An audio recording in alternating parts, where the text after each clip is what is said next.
The suitcase lay open on the bed, a silent scream in the dim bedroom light. Daniel stood frozen, his fingers trembling as he clutched the note she'd left on the pillow. I need space. Move out by tomorrow. Claire. The words sliced through him, sharp and cold, like a blade slipped between ribs in the quiet of night. 8 years of marriage, countless whispered promises. And now this, a command to vanish, scribbled in her precise, unfeeling handwriting. His chest tightened, the air too thick to breathe.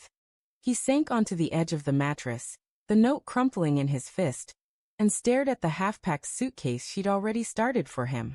The house was too still. No hum of Claire's laughter from the kitchen, no clink of her wine glass against the counter. Just the faint tick of the grandfather clock in the hall, counting down the seconds of his unraveling life. He'd sensed the distance growing for months. Her late nights at the office, her phone angled just out of his sight, her smiles that never reached her eyes. He'd chalked it up to stress. Her promotion to CFO at Meridian Corp had consumed her, after all. But this note, this eviction from their shared life, wasn't stress. It was a verdict.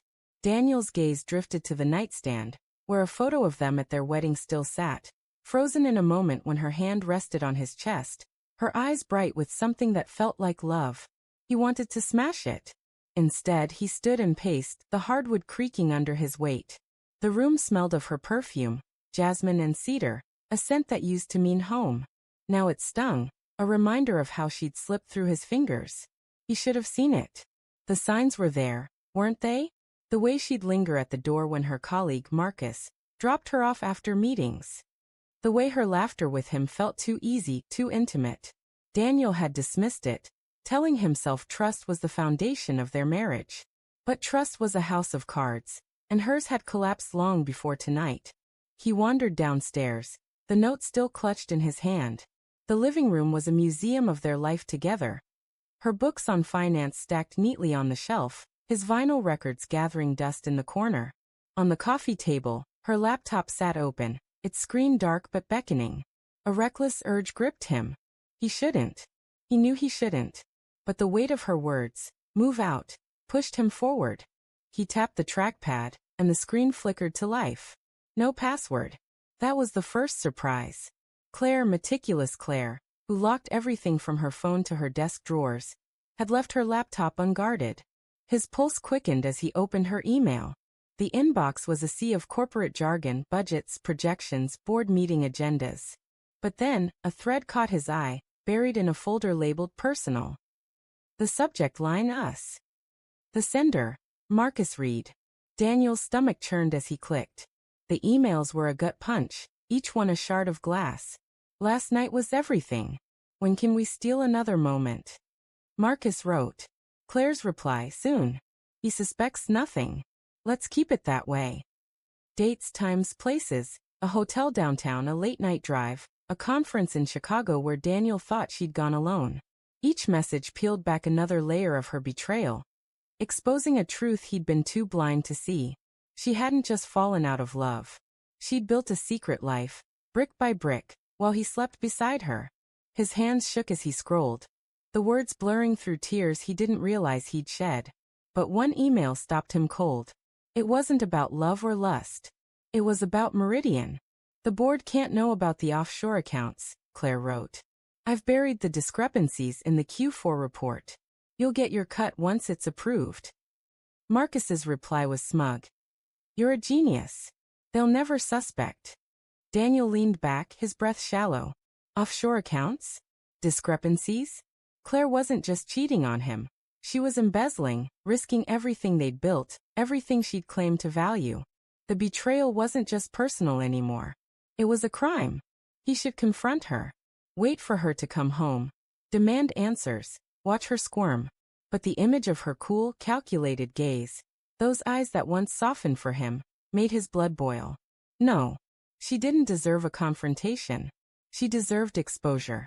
The next morning, Daniel sat in the boardroom of Meridian Corp, an uninvited guest in a room of suits and egos. The air smelled of coffee and ambition, the long mahogany table gleaming under fluorescent lights.